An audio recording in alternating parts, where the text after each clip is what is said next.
6월 28일 매일의 묵상 시간에 오신 모든 성도님들을 환영하고 축복합니다. 오늘 말씀을 통해 하나님의 크신 은혜가 저와 여러분 가운데 함께 하시기를 예수님의 이름으로 축복합니다.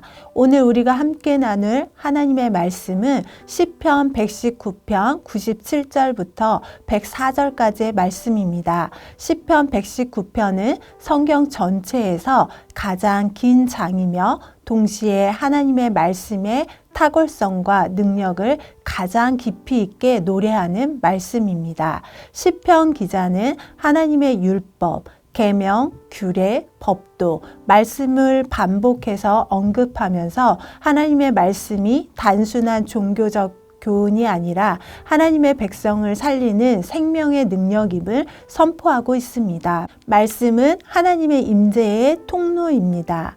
본문 시편 119편 97절 말씀에 내가 주의 법을 어찌 그리 사랑하는지요 내가 그것을 종일 작은 소리로 읊조리나이다. 여기서 읊조리다 라는 히브리어 하가는 단순한 반복 낭독이 아닙니다. 깊이 묵상하며 마음에 새기는 행위를 의미합니다. 이는 성경 묵상의 핵심으로 성경에서 묵상은 단순한 사색이 아닙니다. 하나님의 말씀 안에서 하나님 자신을 만나는 것입니다. 그래서 여호수아 1장 8절 말씀에 이 율법책을 내 입에서 떠나지 말게 하며 주야로 그것을 묵상하여. 묵상은 하나님의 말씀이 우리의 사고와 의지를 지배하도록 자신을 내어드리는 영적 행위입니다. 종교개혁자 존 칼빈은 성경을 가리켜 하나님의 살아있는 음성이라고 말했습니다. 즉 성경은 과거의 기록이 아니라 오늘도 성령 안에서 하나님께서 말씀하시는 현재적 계시라는 것입니다. 그러므로 말씀 묵상은 단순한 경건 습관이 아닌 하나님의 임재 안에 거하는 행위입니다. 오늘날 많은 성도들이 영적으로 메마른 이유는 말씀의 부재 때문입니다. 예배는 드리지만 마음이 공허하며 기도는 하지만 확신이 없습니다. 왜 그렇습니까? 말씀 없이 하나님을 경험하려 하기 때문입니다. 그러나 하나님은 말씀을 통해 자신을 드러내십니다. 요한복음 1장 1절 말씀에 태초에 말씀이 계시니라. 이 말씀이 하나님과 함께 계셨으니 이 말씀은 곧 하나님이시니라. 말씀은 단순한 문자 이상의 것입니다. 하나님께서 곧 말씀이십니다. 따라서 말씀을 가까이 하는 것은 하나님을 가까이 하는 것입니다. 말씀은 성도를 참된 지혜로 인도합니다. 시편 119편 98절에 주의 계명들이 항상 나와 함께하므로 그것들이 나를 원수보다 지혜롭게 하나이다. 시편 기자는 말씀을 통해 원수보다 스승보다 노인보다 더 지혜롭게 되었다고 말합니다. 여기서 말하는 지혜는 단순한 정보 축적이 아닌 성경적 지혜는 하나님의 뜻에 따라 살아가는 능력입니다. 성경은 지혜의 근원을 분명히 선언합니다. 잠언 9장 10절 말씀에 여호와를 경외하는 것이 지혜의 근본이요. 현대사회는 지식을 절대화합니다. 그러나 사람의 지식은 죄로 인해 왜곡되어 있습니다. 사도 바울은 고린도전서 1장에서 세상의 지혜와 하나님의 지혜를 대조합니다. 세상은 십자가를 미련하게 보지만 구원받은 자들에게는 십자가는 하나님의 능력입니다. 왜 그렇습니까? 인간의 이성은 하나님 없이 완전한 진리에 도달할 수 없기 때문입니다. 그래서 성도는 말씀 안에서 사고해야 하며 말씀은 우리에게 세계관을 새롭게 합니다. 무엇이 선인지, 무엇이 악인지, 무엇이 하나님을 기쁘시게 하는 것인지 분별하게 합니다. 로마서 12장 2절 말씀에 너희는 이 세대를 본받지 말고 오직 마음을 새롭게 함으로 변화를 받아. 말씀은 우리의 생각을 변화시키며 생각이 변하면 삶이 변합니다. 그래서 성경은 단순한 정보가 아니라 변화의 말씀입니다. 말씀은 성도에게 기쁨을 줍니다.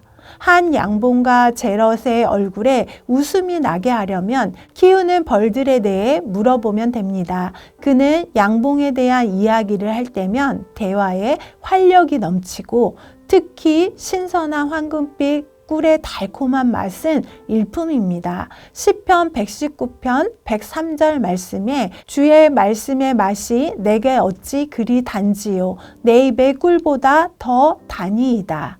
이것은 단순한 감정 표현이 아닙니다. 하나님의 말씀 안에서 경험하는 영적 만족을 말합니다. 사람들은 원래 하나님 안에서만 참된 만족을 누리도록 창조되었습니다. 그러나 죄는 사람들로 하여금 하나님보다 세상을 더 사랑하게 만들었습니다. 그래서 세상은 끊임없이 다른 만족을 추구합니다. 돈, 성공, 쾌락, 인정. 하지만 그것들은 영혼을 완전히 만족시키지 못합니다. 왜냐하면 사람의 영혼은 하나님으로만 채워지도록 지음받았기 때문입니다. 예레미야 선지자는 하나님을 생수의 근원이라고 말합니다. 그리고 예수님께서는 말씀하십니다. 마태복음 4장 4절 말씀에 사람이 떡으로만 살 것이 아니요 하나님의 입으로부터 나오는 모든 말씀으로 살 것이라. 성도의 참된 양식은 말씀입니다. 말씀 안에 위로가 있고 말씀 안에 평안이 있으며 말씀 안에 영생의 소망이 있습니다. 사랑하는 성도 여러분, 오늘 시편 기자는 하나님의 말씀을 사랑한다고 고백합니다. 그 말씀은 단순한 종교 문서가 아닙니다. 하나님의 임재의 통로이며 참된 지혜의 원천이며 성도를 거룩하게 하는 능력이며 영혼의 참된 만족입니다. 그러므로 교회의 생명도 말씀에 있고 성도의 능력도 말씀에 있습니다. 말씀을 떠난 신앙은 결국 변질된 신앙으로 나타납니다. 그러나 말씀 위에 세워진 성도는 흔들리지 않습니다. 우리의 삶 속에서 말씀을 주야로 묵상하며 순종해 나아갈 때 그때 하나님께서 말씀으로 우리의 영혼을 새롭게 하시고 그리스도의 형상으로 빚어 가실 것입니다. 오늘 우리의 삶 가운데 말씀을 사랑하며 살아가는 저와 여러분이 되시기를 예수님의 이름으로 소망합니다. 다 함께 기도하겠습니다. 하나님 아버지, 오늘도 살아있는 하나님의 말씀 앞으로 우리를 인도해 주심에 감사합니다. 세상의 수많은 소리 가운데서도 우리를 생명의 말씀 앞으로 부르시고 주의 음성을 듣게 하시니 감사합니다. 우리의 마음이 세상의 즐거움과 염려에 빼앗기지 않게 하시고 오직 하나님의 말씀을 사모하는 심령 되게 하옵소서. 말씀을 단순한 지식으로 대하지 않게 하시고 말씀 속에서 살아계신 하나님을 만나게 하옵소서. 메마른 심령들이 있다면 말씀의 은혜로 새롭게 하시고 낙심한 영혼들에게는 위로를, 흔들리는 마음에 평안을 주옵소서. 주의 말씀의 맛이 내게 어찌 그리 단지요라고 고백했던 것처럼 우리도 말씀의 참된 달콤함을 맛보게 하옵소서.